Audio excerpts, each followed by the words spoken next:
오룡의 역사TV 시간입니다. 아직 초보 유튜버의 영상을 찾아오셔서 댓글로 응원해주신 경화님, 종선님, 효진님 감사드립니다. 그리고 은채, 승현이도 매우 고맙습니다.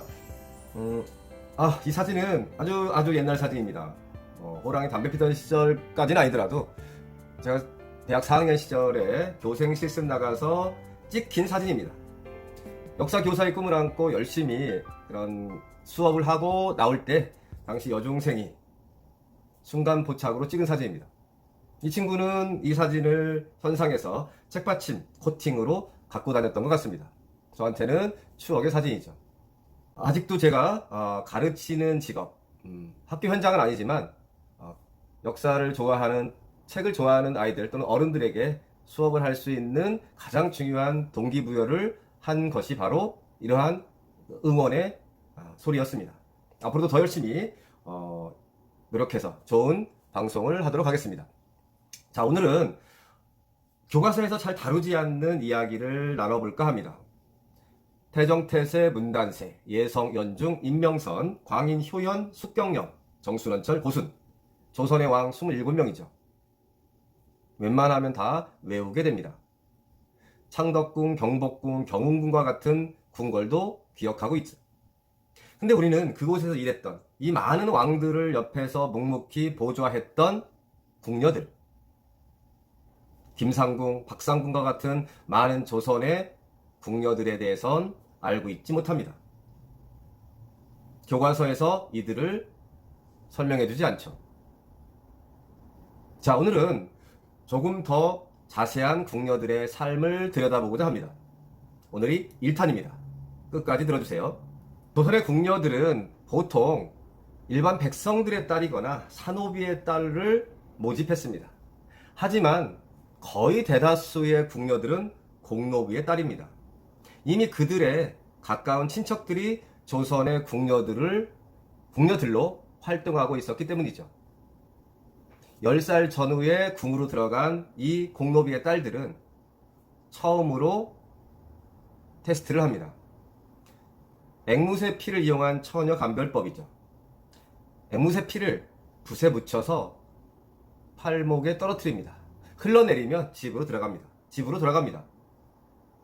긴장되고 떨렸던 아이들은 집으로 돌아갔겠죠. 이는 궁에서의 여러 활동들, 앞으로 살아가야 될 과정들이 결코 녹록하지는 않기 때문에 담력이 약한 아이들은 걸렸던 것으로 보입니다. 조선의 궁녀들은 고종실록에 의하면 대략 500명 정도 있었던 것 같습니다. 왕을 모시는 대전에 100여 명, 중전을 모시는 중궁전에 100여 명, 대비를 모시는 대비전에 100여 명, 세자의 동궁전에 60여 명, 대략 왕족의 숫자에 따라서 조금 차이는 있었지만 500여 명의 수를 오랫동안 유지한 것 같습니다. 이들은 각 처소마다 역할이 달랐기 때문에 다른 영역, 즉 왕이라 할지라도 대비전의 궁녀에 대해서는 처리할 수 없었습니다. 궁에 처음 들어온 궁녀들을 생각시라 불렀습니다. 이들은 철저하게 도제식으로 교육을 받았죠. 왕과 왕비를 모시는 궁녀들은 방귀조차 참아야 했습니다. 섣달 금음날에는 혹독한 신고식도 해야 했죠. 내관들이 소음에 불을 붙여서 궁녀들의 입을 지지는 신용을 한 겁니다. 궁궐에서 입 조심하라는 의미가 있었던 것으로 보입니다. 또한 이 어린 궁녀들은 한글을 비롯한 소학, 삼강 행실도를 공부하기도 했죠. 입궁한 지 10여 년이 지나면 계례식을 합니다. 정식 상궁이 되는 거죠.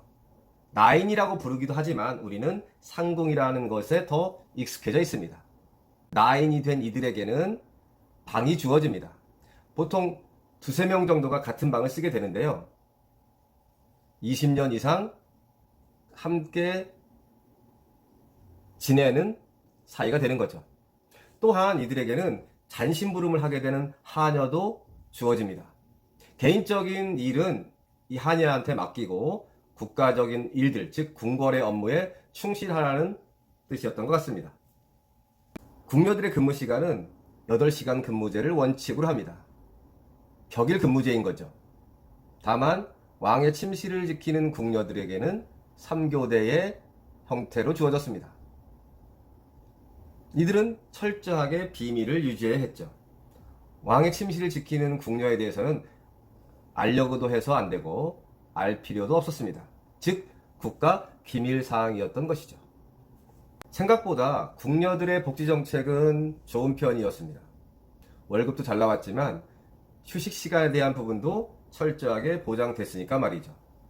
이들은 글씨를 배운다거나 바느질을 한다거나 자기들끼리 요즘으로 치면 동아리를 만들어서 놀기를 즐겨 했습니다. 특히 조선 후기에 들어온 담배를 즐겨 피기도 했는데요. 아무나 필 수 있는 건 아니었지만 담배를 피기 위한 자격 통과 의뢰를 하게 되면 선배 상궁 앞에서도 맞담배를 했다고 합니다.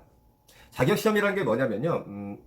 긴 담뱃대, 즉 장죽에 그 담배 연기를 들여 마셔서 콜록콜록 하지 않고 오래 참게 되면 통과했다고 합니다. 여기서 통과를 못하는 경우에는 앞으로 담배를 필 수 있는 기회가 주어지지 않았다고 하니까 굉장히 연습을 많이 하고 통과하지 않았을까라고 생각이 듭니다. 조선의 나인들은 정규직이죠.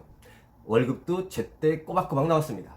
쌀이 4마리였고요. 콩이 1말 5대, 북어가 13마리 지급됐습니다. 정삼품에 해당되는 상궁에게는 쌀이 16말 5대, 콩이 5대, 북어는 무려 80마리가 지급됐죠.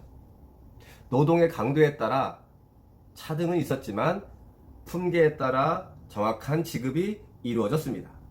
연말연시 같은 특별한 날 또는 명절에는 특별 상여금까지 지급된 것으로 보입니다. 이러한 원인이 먹고 살기 힘들었던 공노비들, 조선의 백성들이 딸을 궁궐로 입궁시키려고 했던 이유였을 것이라고 추정됩니다. 하지만 조선 궁녀들의 삶은 늘 고단했습니다. 외로웠습니다.